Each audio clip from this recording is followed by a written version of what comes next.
Hello everyone and welcome back to Neil Explains. Today I come with this viral maths question 100 divided by 4, 2 plus 3.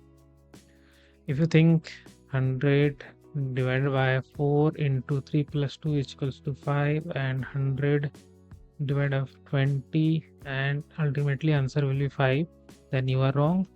Those who have already solved this question, go in the comment section and comment the right answer. I will give them heart, and in the next I will solve this step by step with the help of PEMDAS.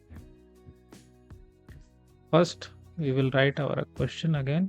4 divided by 2 plus 3. Okay, according to PEMDAS, first we will do the parenthesis part. 100 divided by 4, 3 plus 2, which equals to 5.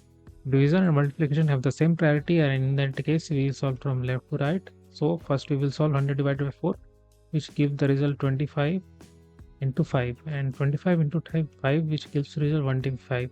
So here 125 is the right answer. If you want to more videos like this, go and check out our description and subscribe our channel for more videos like this. Thanks for watching.